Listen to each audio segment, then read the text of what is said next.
In 2 Timothy chapter 3, verse 1, Paul says, "But know this, in the last days, perilous times shall come." The key word here is perilous. "For men will be lovers of themselves, lovers of money, boasters, proud, blasphemers, disobedient to parents, unthankful, unholy, unloving, unforgiving, slanderers, without self-control, brutal, despisers of good, traitors, headstrong, haughty, lovers of pleasure rather than lovers of God." But here's the zinger. Look at verse 5. "Having a form of godliness, but denying its power." These are not guys down at the local biker bar. Having a form of godliness, yet denying its power. From such people turn away. Rick Renner, is actually a Greek scholar, and he points out that word perilous comes from a Greek word that's only used 2 times in the whole New Testament. The other use of that word is in Matthew 8:28, and it describes the 2 demon-possessed men that were described as exceeding fierce. But listen to this. The word denotes spoken words that are ruthless, wounding, and therefore hard to bear. You know that words can be spoken, and Proverbs basically says the words can go inside of a person and cut them to shreds. Verbal abuse is very real and can sometimes do as much or more damage than physical abuse on the outside where you can see the bruise. But a bruise inside can be worse, and it takes power of God to heal it. But it also, in the ancient world, depicted an environment besieged with high risk or danger. How many of you know we're there? So this morning, I have a very dear friend, Vaughn Baker. He's president and founder of Strategos International. They specialize in security. I got this from their website. They've trained, consulted, and protected over 250,000 corporate, government, school, faith-based, law enforcement, and military professionals in over 15 countries globally. So we'll talk more about that. Would you give Vaughn Baker a warm welcome as he comes to join us this morning? You are going to be blessed.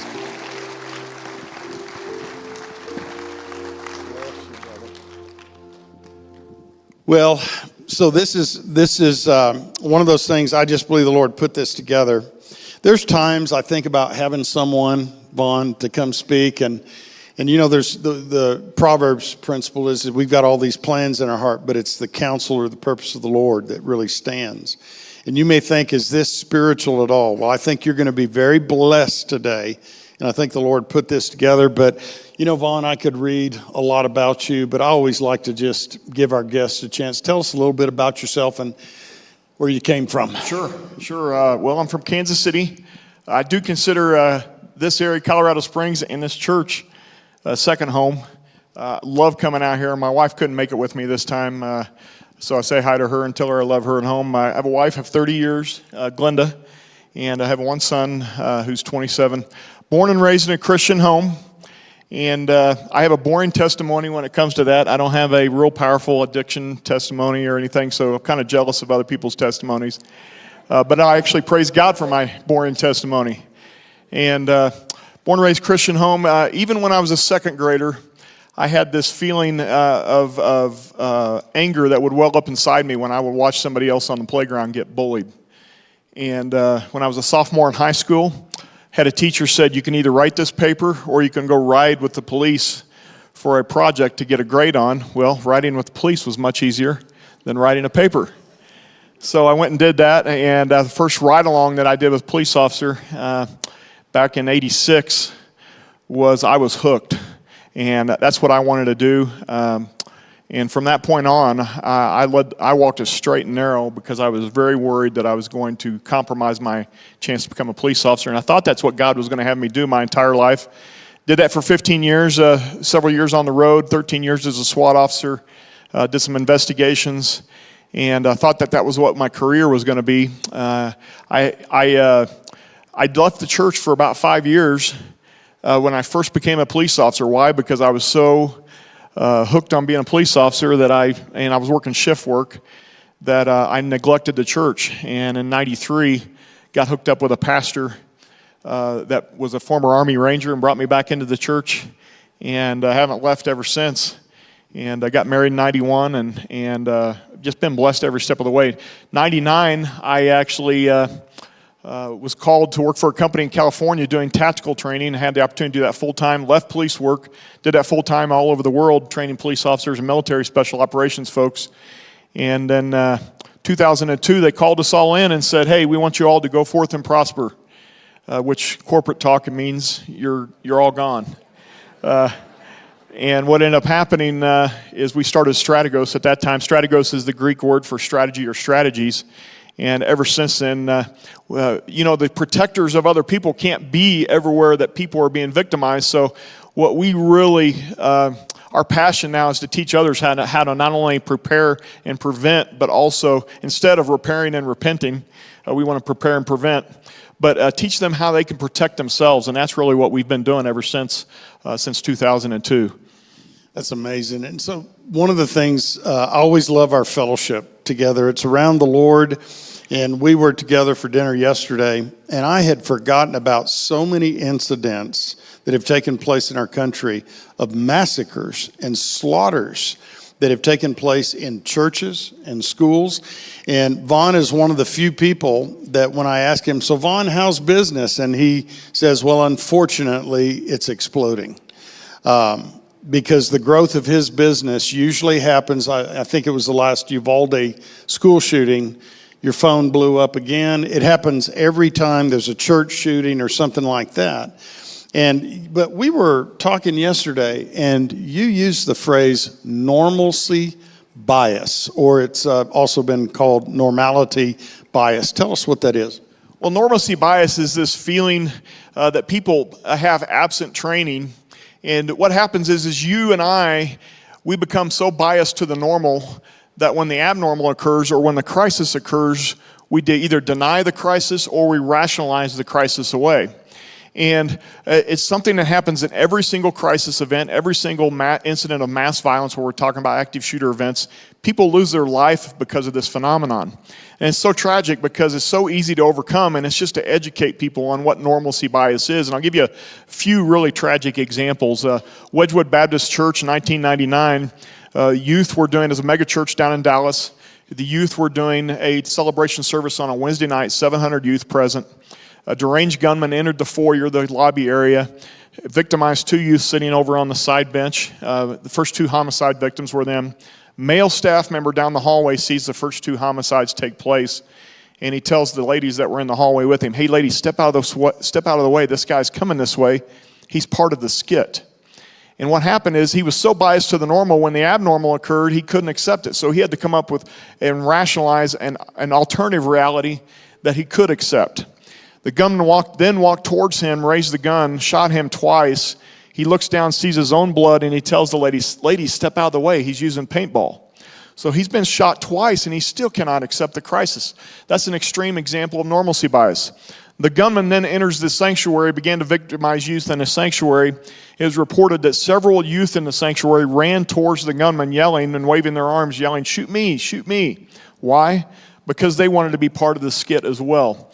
And they were all victims of normalcy bias. Other examples, every single incident, and it doesn't just happen in active shooter events. Many people that lost their lives in the Indian Ocean tsunami, 250,000 people lost their lives. Many of them lost their lives standing on the beach, watching the waves come in because they couldn't accept what was happening. We call it overcoming the big D. That's denial. And that's not a river in Egypt, by the way. What we're talking about here is just the fact that you understand that this happens in every single phenomenon. If we're talking about Columbine, just right up the road, female, she heard the gunshots. Instead of making a decision in the library to lock down the library, she actually went into the hallway to investigate. Not the right response, but a very natural response, absent training. You and I make decisions primarily on what we see. 80% of the information we gather to make a decision comes from what we see. Even though she had good information based on what she heard, she decided to go investigate. And when she did, she ended up getting shot. She went in and called 911. Initially, she told the dispatcher she thought it was a video production.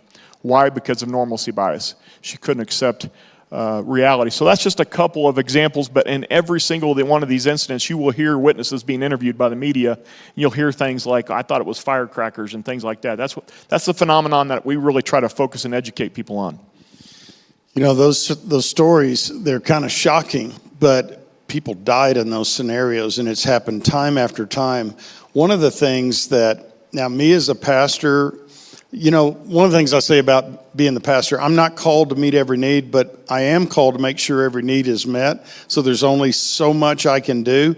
But I feel part of my responsibility as a pastor is to make sure this is a safe place to worship, that we don't have to worry about somebody walking in the back and mowing everybody down. I can't do that. And we thank God for Sherman and the team that he's raised up. And I'm going to be all over the map today, but one of the biggest, most shocking things I've ever found is pastors that think that we have no business having armed security and taking measures. What has your experience been interacting with spiritual leaders and pastors and things like that? Well, we've worked with over 1,500 ministries around the world and tens of thousands of folks. I was shocked we thought most of the objections to protecting the flock would come from the secular world, and we were very wrong. Most of the objections came from Christian leaders, and it caused me to have to do a lot of study biblically to understand this topic. And you know, there's lots of different objections. One of the objections is this idea of, well, we don't want to create fear. And you know, the line in the song we sang this morning, fear has lost its hold on me. Well, and that shows a misunderstanding of where fear comes from. And fear comes from having a problem without a solution. That's where fear comes from. And for instance, when we're talking about salvation, Christ is the solution to our problem. And that's when we lose fear, when we solve that problem. People that are afraid of the water, many times they're afraid of the water because they can't swim. When we give them a solution to that problem, we give them training to learn how to swim, we significantly reduce fear. And so that's so this is another thing when they think, well, if you talk about it, if you train people, we're going to increase fear. That's actually the opposite of that. You actually reduce fear. Some of the other objections that we've heard over the years, the martyrdom objection. And that basically saying this idea of martyrdom is biblical, and I agree with that. But it's a misunderstanding of the difference between being a martyr and being a victim.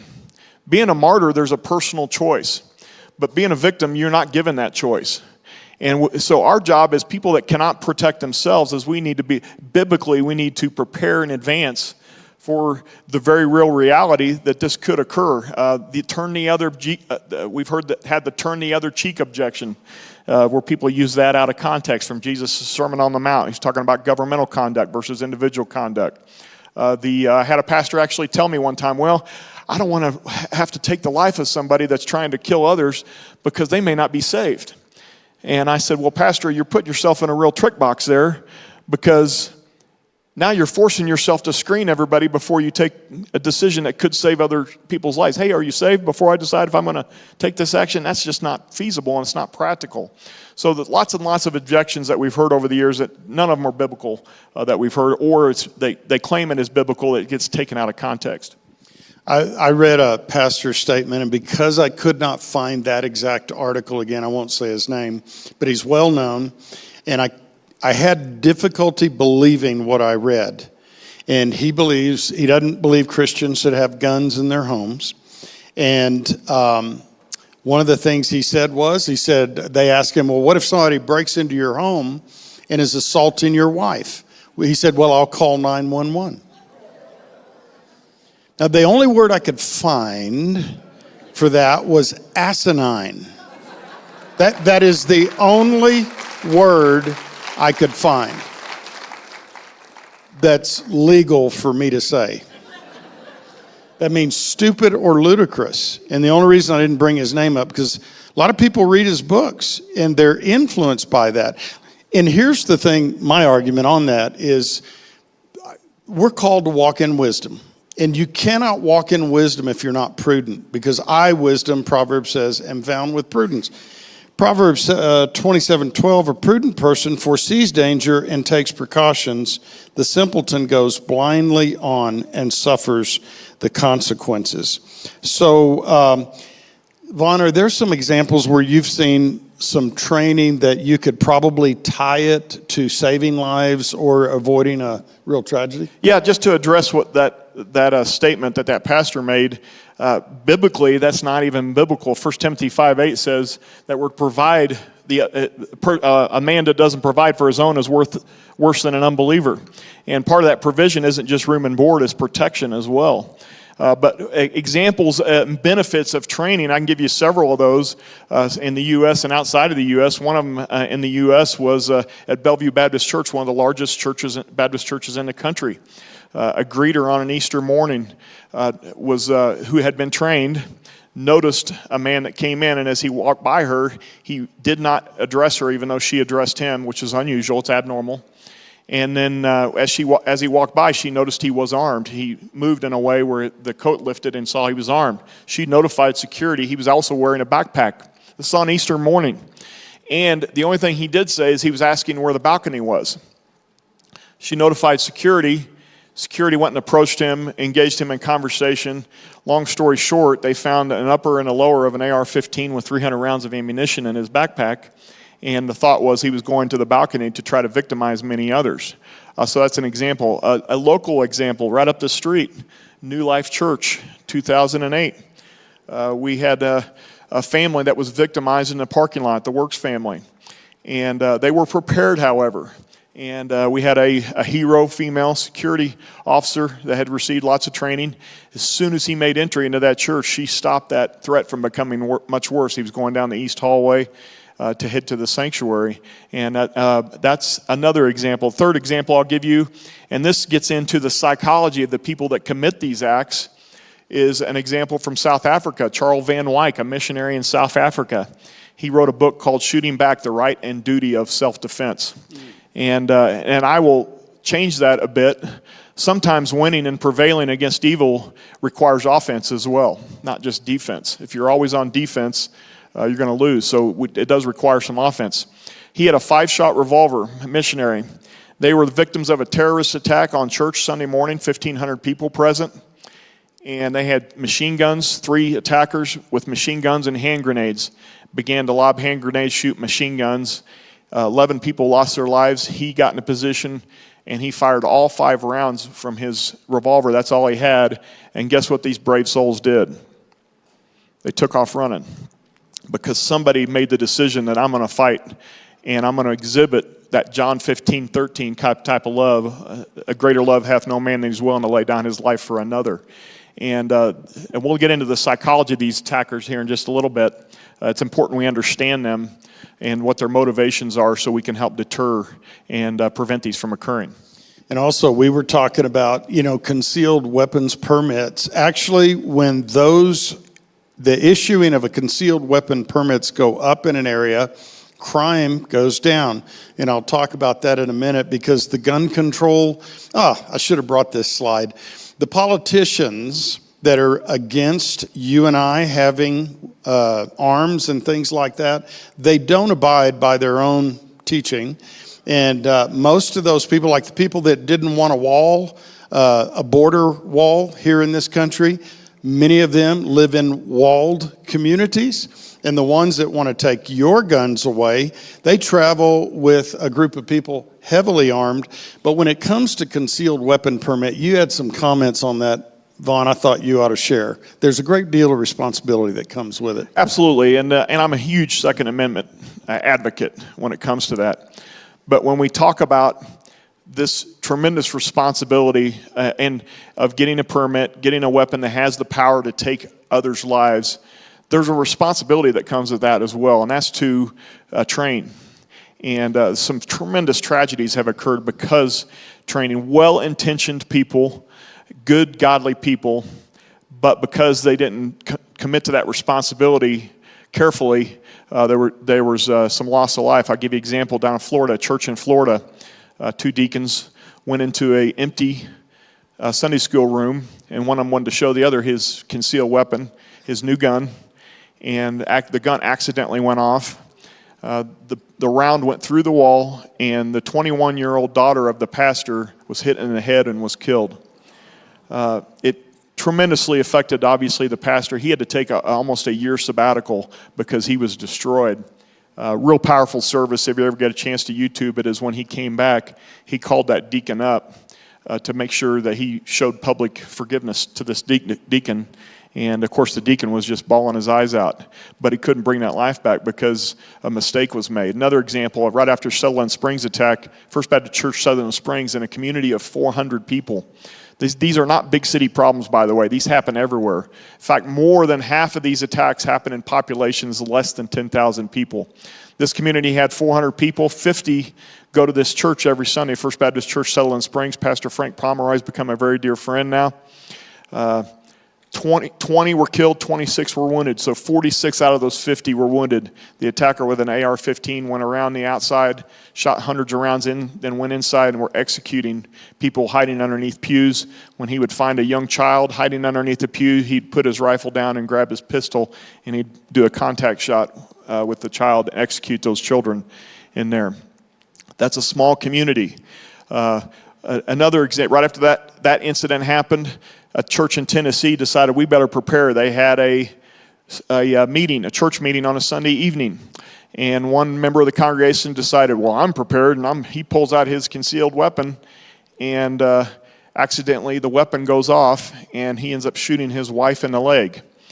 Now, he may have had some other motivation that we didn't know about. He could claim accident.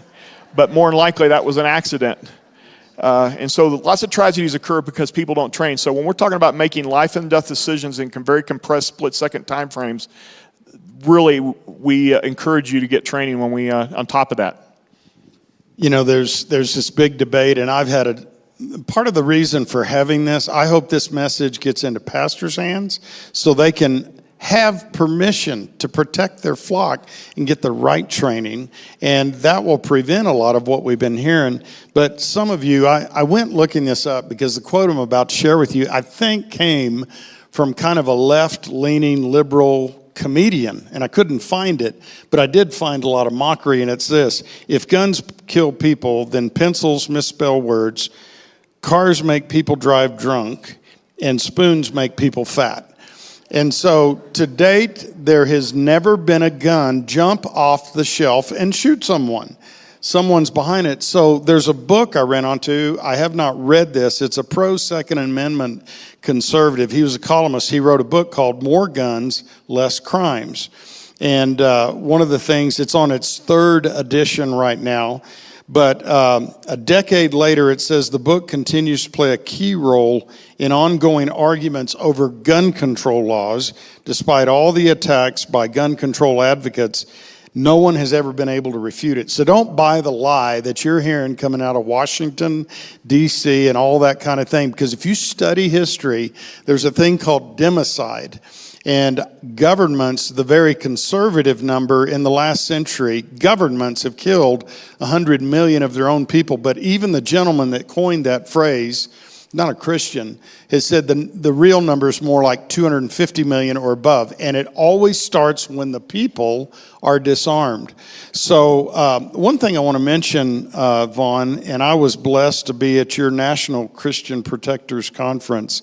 You've got another one coming up August 25th, 26th in Kansas City, Missouri at the Vineyard Church. You got General Boykin coming, General Kurt Fuller, Kamal Saleen, Baz Basel. He's a CIA special operations guy. You've got security experts, insurance specialists. I mean, it's just awesome.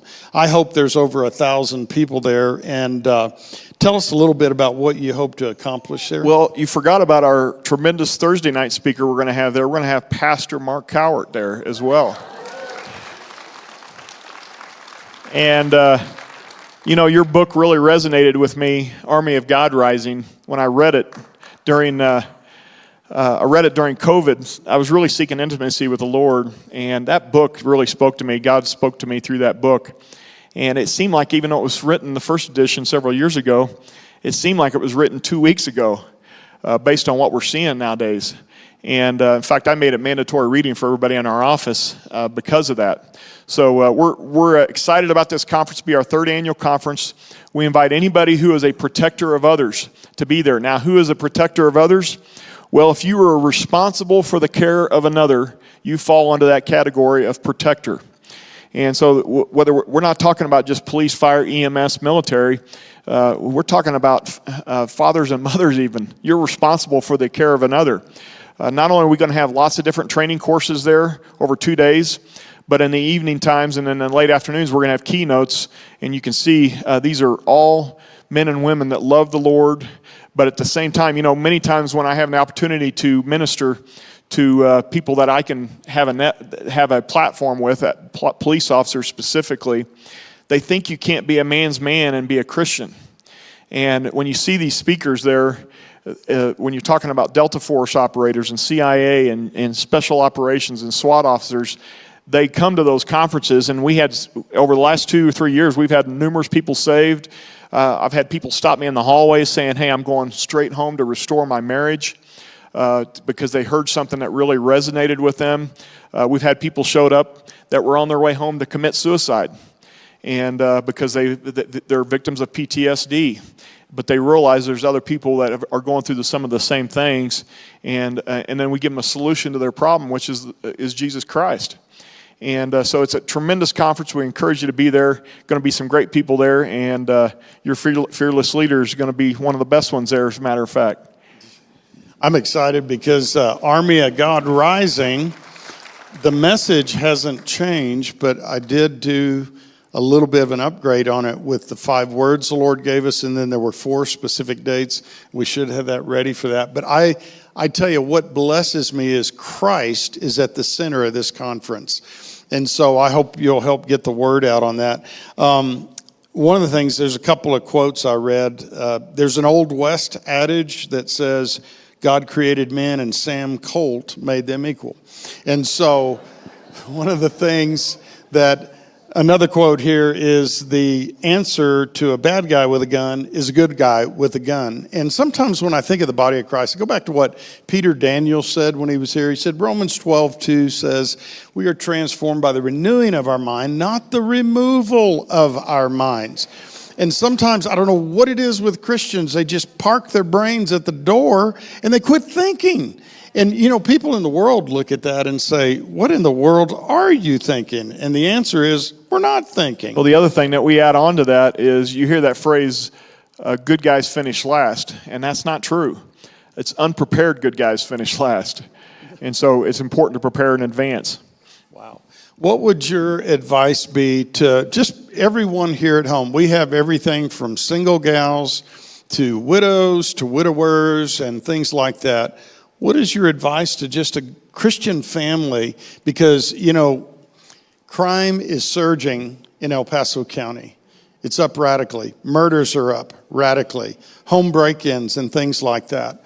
What would you give us as just good, practical advice? Well, first of all, what we don't want to do is increase fear by telling you it will happen. It could happen to you. What we do know statistically in churches, for instance, and I'll get into in public here in just a minute, but in churches, we've seen a 2,400% increase in violent events in churches. In the last decade alone, we've seen over a 600% increase in violent events in churches. And this shouldn't be a surprise to us because the Bible is very clear, and you're seeing it every day in the media that the church and those that believe in God are the target. There's a culture war going on. That culture war, those that say God is versus those that say God isn't.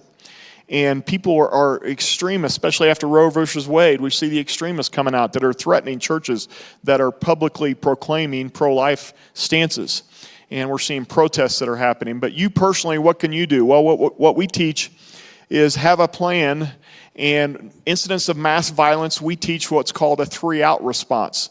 Lockout, get out, take out. Not necessarily in that order. Take out being fighting back. And we'll talk about fighting back here in just a second. But no matter where you find yourself throughout the day, we teach a 3-out assessment that you can do. It only takes you 15 seconds no matter where you're at. You ask yourself 3 questions, and you answer 3 questions. How could I lock out the area I'm in? How could I get out of the area I'm in? And God forbid if I had to, what do I have on me or around me that I can fight back with? Now, an example of how you apply the 3-out assessment is if you go to the restaurant. For instance, we were eating at the local steak place. I don't want to get any trademark violations. But we were eating at the local steak place yesterday, and already in my mind, that's just how I think. Based on where we sat, I'd identified the closest exit door. But what happens when that person comes in that door that is the closest exit door? You can't get out that way now. Well, when you don't have a choice, it's time to fight. Okay? And I want you to understand the psychology of the people that commit these acts. This is their worldview. Their worldview is this. Everybody in the world to them is in one of two categories. Either you're a victim or you're a victimizer.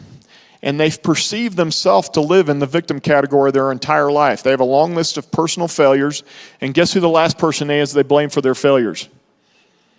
The last person they blame is themselves. So all of their failures are somebody else's fault. And ultimately, they come to the conclusion that it's society's fault. So then they had to make the decision that they're going to plan a mass attack because it's society's fault. They have a long list of personal failures. They've lived in the victim category their entire life, so they're behaviorally preconditioned to be a victim. So the nature of their act is they have to pick a location that they feel like they're going to be successful transitioning from victim to victimizer. That means they pick a location they perceive as a soft target, or they perceive people will not fight back. And they're in fact expecting people to not fight back. And your job, according to them, is to be a good little victim. Okay? And so what happens and that's why they don't commit these acts at places that people do fight. You don't see them doing this at the police station very often. Okay? Because they know they're going to have a fight. But when we make the choice to fight back, I'm going to ask you a couple questions here. I'm going to ask you, the first question is, raise your hand if there's somebody in your life worth dying for. Good. And that's that John 15:13 type of love. Those of you who didn't raise your hand, I'm sorry about that, okay? But when we make the decision to fight back, I'm going to ask you this. Raise your hand if there's somebody in your life worth living for. That's why you fight, and that becomes your motivator. And the attacker is not going to anticipate that. And I can give you countless examples where people have participated in their own outcome and fought back, whether they had a purpose-designed weapon, a gun, or not. Even people that were going up against a gunman that didn't have a gun, they were able to stop the attack because that person said through their body language and through their actions, they said, I bet you I want to live worse than you want to kill me. And I'm about ready to demonstrate that to you. 1, 2, 3 or more of you that are willing to fight, that's a formidable force, okay? My wife is in that category, and she's a natural. She has tremendous sense of awareness, okay? She sees abnormal activity going on. And we talked about this yesterday. Almost all bad acts are preceded by bad behavior. So there's almost always opportunities through good situational awareness to prevent getting in a bad situation if you know what to look for. So that's just a couple of the things that we teach folks as they go about their daily life. And that's the solution to your problem to reduce this idea of anxiety and fear. Yeah, something I've never forgotten what you said. Almost all bad behaviors preceded by bad body language. So one of the things, what about, I think all of us have gone somewhere and they'll say things like this, boy, I had a bad feeling about that person. Or something about it, they just had a bad vibe. What should we do? Because you want to believe the best of everybody. And then if you start thinking something, your brain will start talking back to you like, boy, you shouldn't be thinking that way about somebody. But what do you do if you start getting a bad feeling? Well, first of all, we got to know what that first of all of us have that inner alarm built inside of us. It's a God-given gift. We call it the spidey sense. And we say, when that inner alarm is going off, I want to educate you on what that feels like. Okay, so if I could, I'm going to ask for a volunteer. Miss Carrie, could I ask you to step up here? She doesn't know I was going to ask her to do this. Come up here on the platform so everybody can see. And I'm going to, and you don't even know what I'm going to ask you here, but I'm just going to ask you, what I'm going to ask you to do is pay attention to the feelings you have on or around your body here. Now, I've only met Miss Carrie today in person. She was helping me with hotel and rental car arrangements. But people I don't know very well, and we don't know each other very well, do we? Okay? We usually have these interactions within about an arm and a half length's distance. Okay? Now, if I do happen to know her, I will have that at about an arm length's distance. But physiologically, psychologically, I want you to pay attention to what your body's feeling, okay? So when I step into this area here, where you start feeling that on your body? that inner alarm's kicking off. Usually you're going to feel that around your upper abdomen or your chest area. All of a sudden it tightens up just a little bit. That's when you feel that something's not right about this situation. Thank you for volunteering.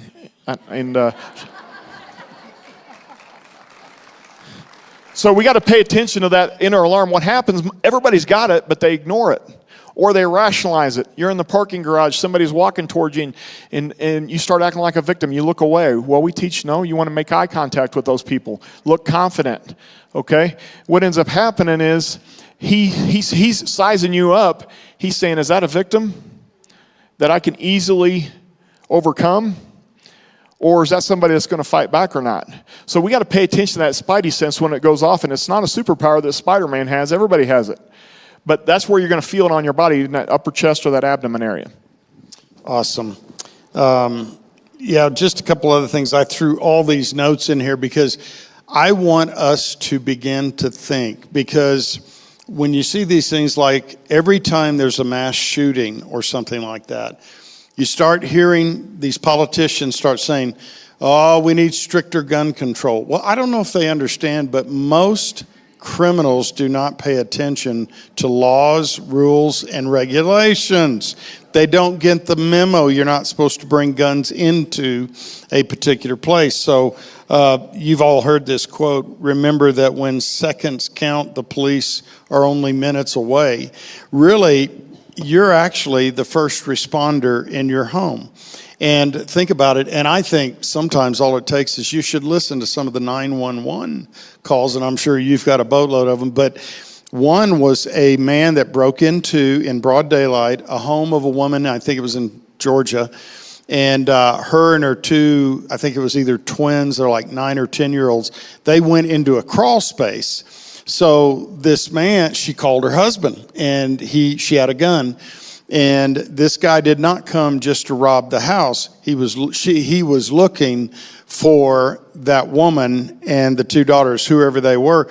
And so her husband on the phone said, shoot him if he opens that door. And he did open the door, and she emptied the gun on him.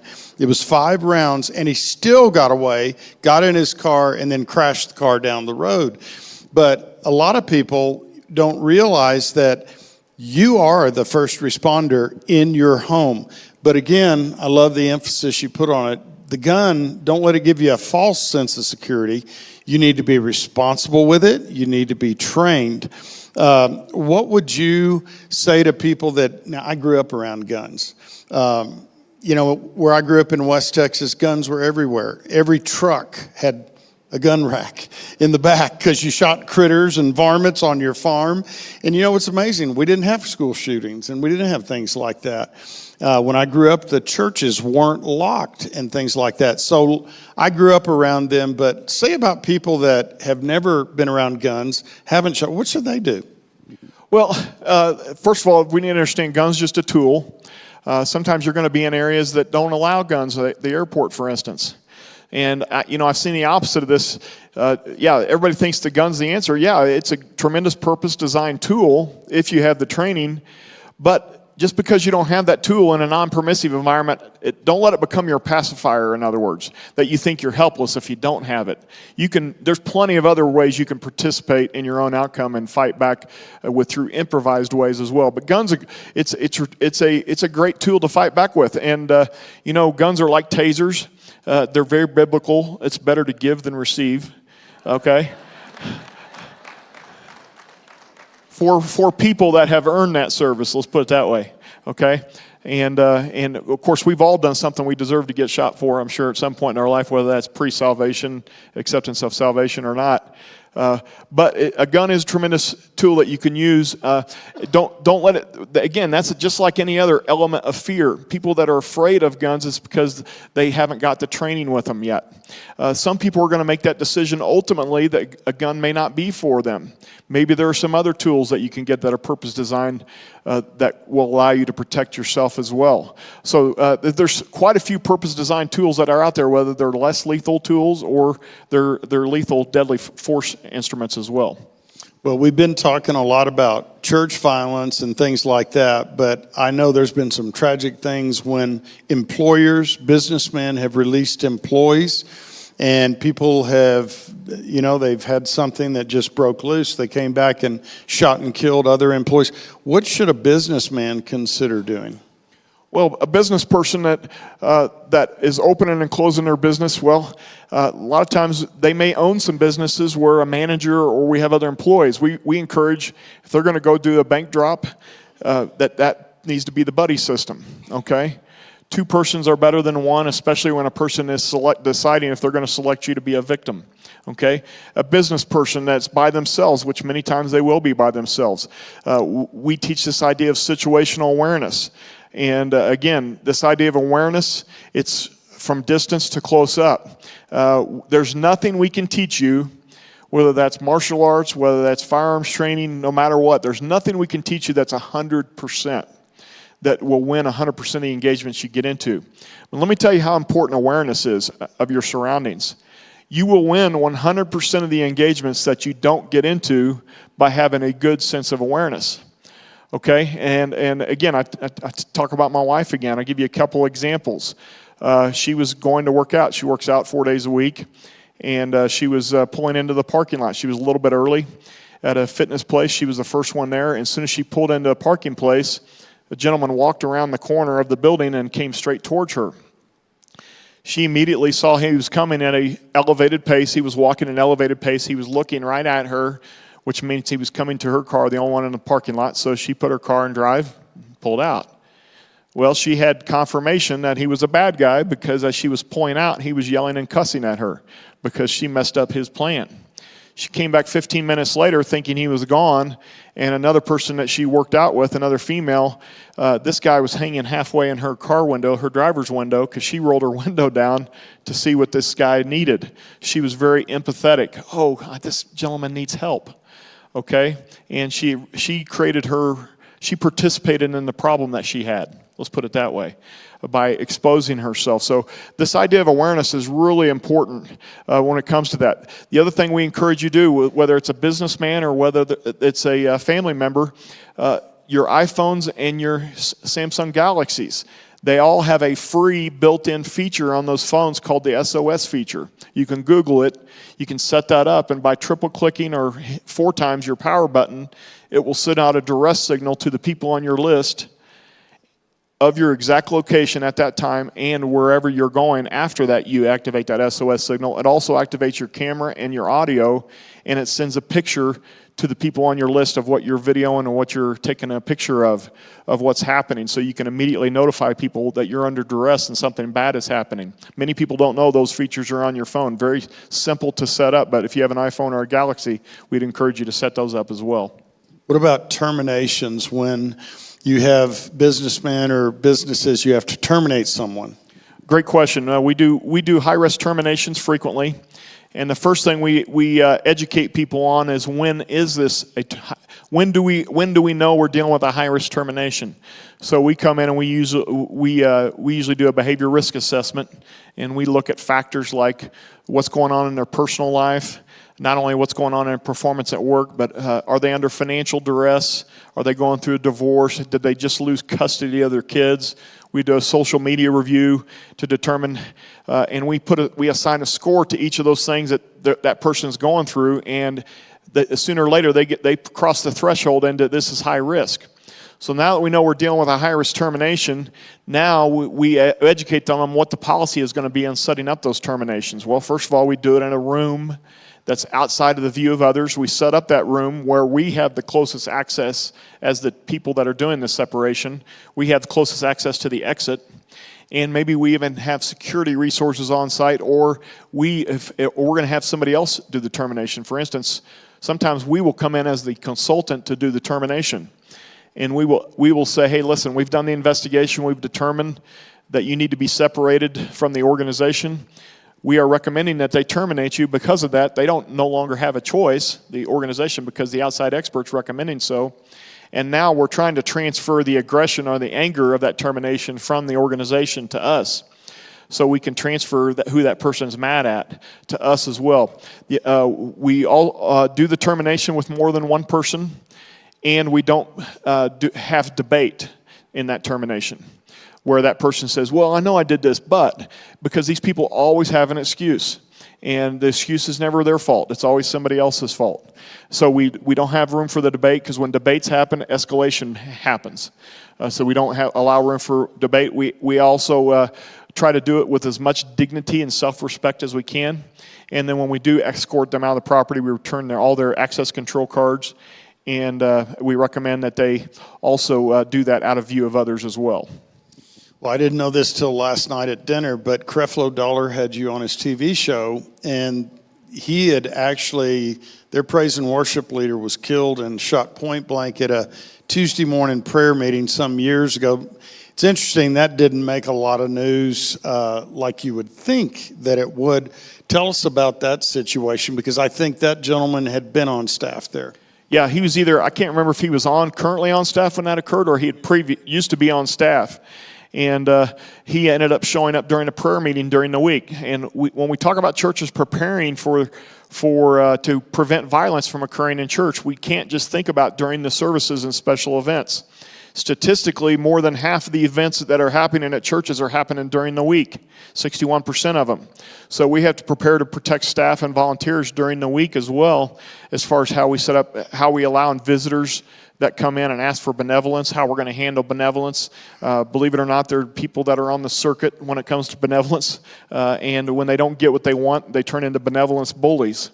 And so we teach churches how to handle that as well. That particular incident, it was during a prayer meeting, a staff prayer meeting during the week, where he came in and tried to, that was a targeted shooting, that wasn't a mass shooting. He was going after a specific person. Yeah, and then tell that story, because that was a rural area. There was a guy that had been turned down at the food bank because he had learned how to work the system. And remember, the way I remembered is there was a young man, a good corn-fed boy that was a farm boy, and it was him that stopped the shooting. Hero, small town in Missouri. Again, less than 1,000 people. The church had 50 or 60 that went to this particular church. And a gentleman came in to receive benevolence from the church multiple times. It came to the point where they said, we're going to continue to provide you with assistance, whether it's financial and food, but we would ask that if you're going to do that, that you go to counseling and that you come to church. Because they wanted to give him a long-term solution, not just a short-term solution. And he decided to quit doing that. So when he came back for benevolence the next time, they said, hey, we laid out some rules for you. You chose not to do that. We can't help you now. He became angry. They ended up having to call the sheriff's department, and he ended up having to be arrested, and the sheriff's department cuffed him and took him out. As he's leaving, he yells to the church staff, I'll be back. And 4 weeks later, he showed up during services on a Sunday morning. Very tiny foyer. He only had to take 2 or 3 steps to enter the sanctuary. He entered the sanctuary, and as he's walking down the center aisle while the pastor was preaching, he yelled, I told you I'd be back, and he raised the gun to shoot the pastor. A young man on the back row that I got the opportunity to meet the day after this occurred, the Missouri Baptist Convention had us come down and work with this church. Best way I could describe him was a corn-fed young man. He had a sleeveless, neon-colored NASCAR shirt, and he had a John Deere ball cap. And he was the most humble young man. He was about 23. He was on the high school football team. And as soon as this guy started to raise the gun, he was sitting on the back row. He jumped up and tackled this guy. And as he tackled him, the gun went from here to here as he's going down. He shot around, and as he trying to shoot the guy that's tackling him, he ends up putting 2 more rounds into the roof. Gets him to the ground. Some other people jumped in, and they ended up taking the gun away from him, and the suspect was arrested. And thank God nobody was hurt. But you can think about what could have happened had that young man not chosen to make that decision. I want to talk about that. If you're ever faced with that decision of, hey, I'm going to lay down my life, that John 15:13 decision, I just want to remind you and remind all of us that that's a win-win, okay? As a Christian protector, when you make that decision, whether you're a formal protector or otherwise, no matter what happens, you're going to win, okay? If you stop the attack, that's a win. If you slow it down and you lose your life in the process, that's a win.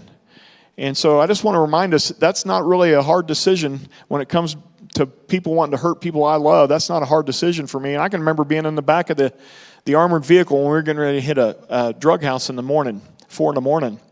I really wasn't fearful for myself, and that's not because I was macho or anything else. It's because that's not a fruit of the Spirit as a believer. I wasn't fearful for myself, but I was fearful for my family, to be honest. If something was to happen to me, I knew they would be tore up about it. But this idea of fear goes away when you're a Christian, and when you have to, if you ever, God forbid, you don't have to, but if you ever have to make that decision, that's a win-win decision. Wow.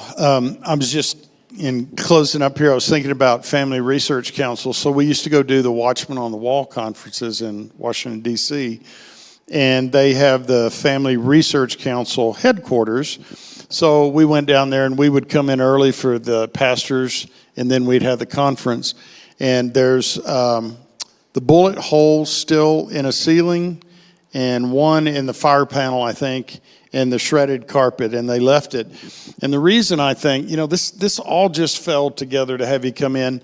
I've been seeing articles come out with the recent Roe v. Wade thing. One author said that things are about to get ugly. Just know that the overturning of Roe v. Wade is our journey back to national repentance, to say, God, forgive us for allowing this to happen in our nation. We have murdered 65 million of our own. And there was a guy that walked in, and Chick-fil-A, you remember that Truett Cathy had stated that he believed marriage was between a man and a woman, and they had, they weren't attacking anybody. They were just talking about they believe the Bible and they believe family values. So a guy went down and he figured out how many staff were there, and he got a Chick-fil-A bag for everyone. And used to, the door was just open, and he walked in and he set all these Chick-fil-A bags down, and I think his name was Leon. I got a picture of him. I said, I want a picture with a hero. And he really isn't a security guard. He watched the front desk and took care of facilities. And this guy reaches down and reaches in his backpack and pulls out his gun, starts shooting him. He hits him in the wrist. General Boykin was on the second floor, but of course you can't have guns in Washington, D.C., and so I think his name was Leon, grabbed a hold. Unless you're a bad guy. Do what? Unless you're a bad guy. Unless you're a bad guy. Yeah, they don't get the memos. And so wrestled him to the ground, and they saved, because he planned on executing every staff member because of what Family Research Council stands for, and was going to put a Chick-fil-A bag on there. So I just, in closing here, and Vaughn, I did not realize this. I'm kind of upset with myself. I didn't ask, but you've written a couple of books. The Church Security Handbook, which we're going to get some of these in, and then you can get them on Amazon and Kindle. And then this one's called Active Threat Workplace 9/11. Tell us a little what those are about. Well, the Church Security Handbook is a book that just gives an overview of what we teach and what we're trying to teach churches across the country. Not only what is occurring, but where we're headed. And we're not saying that to scare anybody, but the Bible is very clear that things are going to get worse. And so we need to be prepared. And, one of the things that we talk about in this book and when we teach people is, and your church is a perfect example of this, by the way.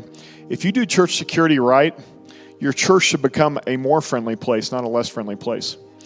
Okay, so we're not talking about turning churches into prisons. And that's not at all that. We're talking about the core mission of our ministries and our churches is to provide an atmosphere of comfort, refuge, worship, and learning, and sharing the gospel. So if you do church security right, you should amplify the core mission, not take away from that core mission of comfort, refuge, worship, learning, and sharing the gospel. So that's what we talk about there, some strategies on how to do this. Active Threat Workplace 911 is a guide for public places, schools, corporate, churches, and otherwise on active threat response and behavior indicators prior to the act occurring. And because there are many opportunities to interview these people that commit these acts, there's days, weeks, and months of planning that takes place. So if we know what to look for as far as behavior and then how to respond to it if, God forbid, it does occur, that's going to give us tremendous advantage. Awesome. How many of you appreciate Vaughn Baker? Brothers, thank you. Powerful, powerful. Lord, we thank you today for Vaughn Baker. We thank you for Mark, his partner. We thank you for all of the team members of Strategos International. And Father, we ask you to continue to bless them and increase them. Lord, we thank you that you are using them in a powerful way. I just pray, Lord, pastors will get a hold of this, businessmen will get a hold of this, heads of home will get a hold of this message, and that, Lord, you share these things not to scare us, but to prepare us. And we thank you for that.